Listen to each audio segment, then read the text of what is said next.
अच्छा, अभी हमारे साथ जुड़े हैं पंजगाई पंचायत के पूर्व प्रधान धीमान जी। अच्छा प्रधान जी, आपने न्यूज़पेपर में पढ़ा होगा कि सरकार बोल रही है अभी 70% रोजगार उद्योगों में हम दिलाएंगे या मिलना चाहिए, या और जिसने नहीं ये रूल फॉलो किया होगा उस पर कार्रवाई होगी। तो आप क्या संदेश देना चाहते हैं, और एसीसी में रोजगार का क्या हाल है? आपके युवा किस तरह से इस टाइम बेरोजगार है, आप संक्षेप में बताएं। ये जो 70-30 बताते हैं, 70-30 तो 70% हिमाचल के आदमी को रोजगार मिलना चाहिए। 70% रोज हिमाचल को रोजगार मिलना चाहिए 70% हिमाचल के आदमी को, लेकिन लोग ग्राउंड स्तर पे नहीं है। तो सिर्फ कागज हवाई फैर है। और एसीसी में देख लो, हिमाचल में पाँच पंचायतों को 70% काम नहीं मिल रहा है। कितने बेरोजगार युवा घूम रहे हैं हमारे। 30% ना सर राम को कोल्ड में, वैसे कोल्ड में कहाँ मिला ये लोकल आदमियों को काम यहाँ। तो वो ग्राउंड लेवल पे सही नहीं उतर रहा इनका काम। तो अब आपका एसीसी और कोल्ड चेतन हो जाए एकदम। हाँ। हमारे रोजगार में नौजवान रोजगार को, बेरोजगार को रोजगार दे। जो इंजीनियर है वो इंजीनियर का काम करे, जो बोरी चिकने वाला बोरी का काम करे। यस। जो लोडिंग करे लोडिंग के लिए जाए। शिक्षा के आधार पे, ऐसा नहीं जैसे यहाँ एसीसी में आधार पे ड्राइवर है, वो ड्राइविंग लोकल को 7,000 और बाहर के बिहारी यूपी आए हुए हैं, इनको 80-80 हजार रुपए। इसको शर्म नहीं है? हाँ जी। HR हेड को यहाँ के हमारे इंजीनियर बेरोजगार लड़के, उनको नौकरी लगाए वहाँ से। जिसके काबिल है उसके काबिलियत के आधार पर, योग्यता के आधार पर लगाओ। डॉक्टरों को डॉक्टर लगाओ। अच्छा प्रधान जी, आप बताएं, आप इसमें राज्य सरकार और DC बिलासपुर से क्या अपेक्षा करते हैं? राज्य सरकार DC बिलासपुर से हम ये अपेक्षा करते हैं, हमारे जो काम है इसी से संबंधित है, कोई भी संबंधित है, बेरोजगारी संबंधित, उसको सुलझ जाए।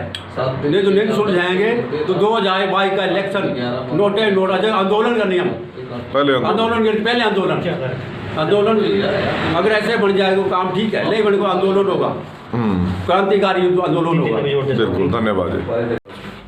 अच्छा, सबको जय हिंद।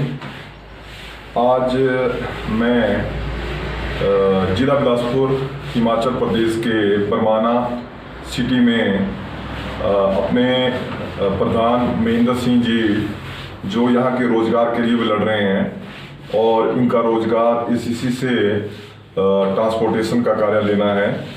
पर आज मैंने भी एक अभियान शुरू कर दिया है। सबसे पहले मैं, जैसे यहाँ के लोग प्रतिनिधित्व करते हैं, चाहे महेंद्र सिंह जी कर रहे हैं, रिप्रेजेंट कर रहे हैं जनता को एडमिनिस्ट्रेशन के सामने उनकी डिमांड्स की, एंड कोई इसका भाजमेऊ इस तरह का या कोई इंटक का है, उनके व्यूज लेकर, क्योंकि अब एक कड़ी से कड़ी होनी शुरू हो गई है।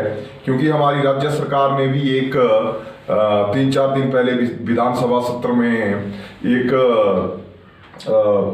घोषणा की थी कि जितने भी हमारे यहाँ पे प्लांट है, औद्योगिक उद्योग हैं, वहाँ पे 70% लोग वहाँ के होने चाहिए। तो मैं राज्य सरकार से भी निवेदन करना चाहता हूँ कि आप जल्द से जल्द DC बिलासपुर की मध्यस्थता से यहाँ का जो बरमाना में स्थानीय युवा है, आज बेरोजगार है और नशे की गर्त में जा रहा है, उनके रिगार्डिंग यहाँ पे उनको स्थायी रोजगार दिलाएं।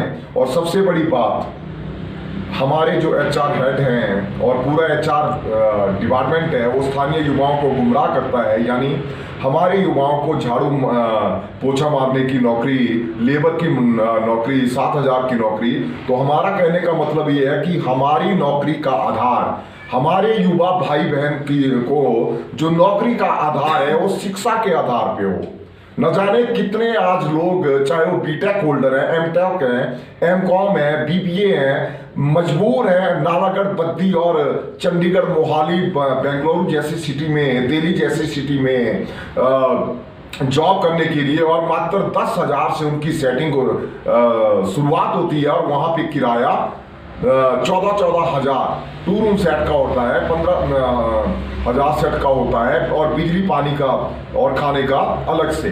जबकि जो एसीसी में बाहरी राज्य के लोग आते हैं, उनकी 70,000 से स्टार्टिंग, और बिजली पानी मुफ्त, शिक्षा मुफ्त, 300 रुपए की फीस ली जाती है, और हमारे लोगों से 2,000 की फीस। अच्छा, तो प्रधान जी आप बताएं अब किस तरह से आप भी कार्य करना चाहते हैं और किस तरह से आप जनता इस समय एक आंदोलन का रूप देख रही है और सेकंड नोटा को रूप देख रही है, तो आप क्या संदेश देना चाहते हैं अपने माननीय सीएम साहब को कि डीसी साहब की मध्यस्थता से किस तरह से इस मामले को सुलझाएं? देखो अब देश जी, ये जो बेरोजगारी का मुद्दा है दिन प्रतिदिन बहुत ही बढ़ रहा है। ये जो हमारी एसीसी के नियर अबाउट जो जितनी पंचायतें आती है इनमें बहुत बड़ी बेरोजगारी है। तो सरकार भी अपनी बात रखती है कि 70% शेयर हम देते हैं लोकल को, हिमाचलियों को, तो किसी भी प्रोजेक्ट में 70% रोजगार नहीं दे रही है। सरकार सिर्फ घोषणाएं कर रही है, दिन प्रतिदिन घोषणाएं कर रही है। चाहे कोई भी सरकार है, हम किसी का ऐसा विरोध नहीं करते कि ये है वो है, पर सबसे बड़ी बात ये है कि ये जो बोलते हैं कि 70% रोजगार सभी प्रोजेक्टों में दिया जाए, तो कहाँ दे रहे हैं ये लोग? ये तो सिर्फ घोषणा ही है, इनकी पत्राचार ही है। जो भी इस पे बात है वो कोई नहीं कर रहा है। सबसे बड़ी बात है कि रोजगार कैसे मिले इन प्रोजेक्टों में। अभी जिस भी प्रोजेक्ट की बात करें हम, चाहे एसीसी रख लें, चाहे जेपी रख लें, चाहे अंबुजा रख लें, इनका एम्प्लॉय जितना भी दिन प्रतिदिन कम हो रहा है। बिल्कुल। तो ये नए आदमी को रोजगार तो दे नहीं रहे ये लोग, किसी को भी।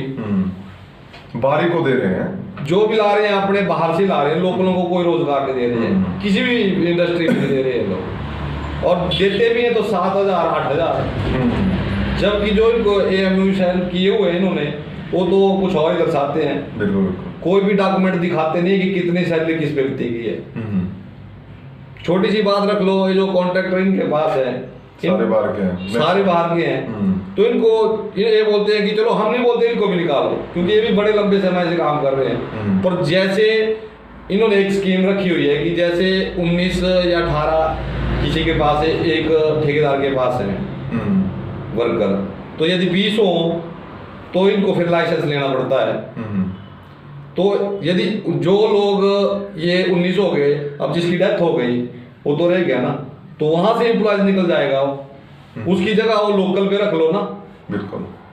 तो हम ये भी नहीं बोलते कि किसी को निकालो और वहां वो एडजस्टमेंट भी हो जाएगी, रोजगार तो तभी बढ़ेगा ना।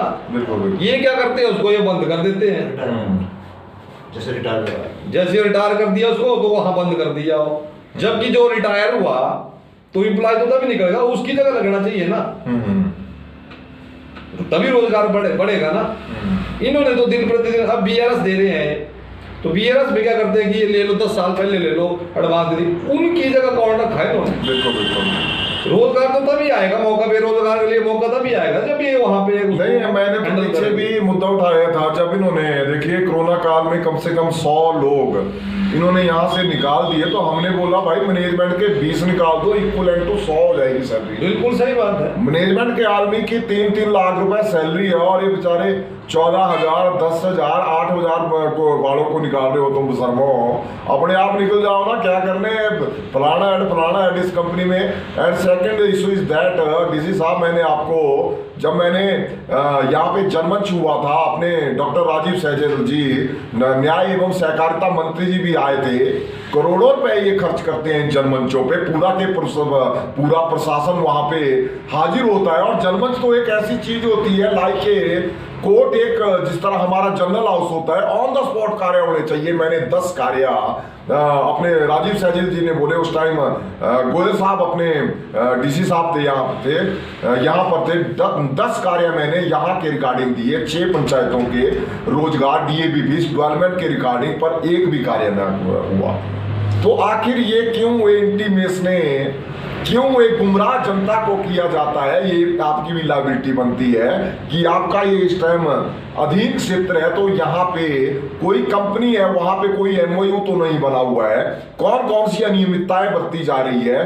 और ये मेन चीज, जब भी मैंने 1100 में भी इसकी कंप्लीट करी थी लास्ट ईयर, जब भी यहाँ पे रोजगार के संबंधी कोई भी मूल्यांकन करने के लिए कोई भी अधिकारी या जनप्रतिनिधियों पे तो मैं विश्वास नहीं करता, ना इस समय जनता कर रही है। कोई भी अधिकारी आता है सबसे पहले वो स्थानीय जनता को इन्फॉर्म करे कि क्या उनकी कंडीशन है, क्योंकि 2013 का सीधा के सीधा जो MOU है उसमें साफ तौर पे लिखा है इन द प्रेजेंस ऑफ जो तत्कालीन डीसी थे डॉक्टर अजय शर्मा, SDM साहब ML मेहता थे, यहाँ ACC की तरफ से महाप्रबंधक और HR हेड राजेंद्र ठाकुर और स्थानीय विधायक बंबर ठाकुर और हमारी समिति थी कि जो भी डायरेक्ट एम्प्लॉयमेंट निकलेगा वो बरमाना वासियों को मिलेगा, स्थानीय लोगों को, और ACC मैनेजमेंट उसको हिंदी लोकल न्यूज़पेपर में पहले प्रकाशित करेंगे। तो आप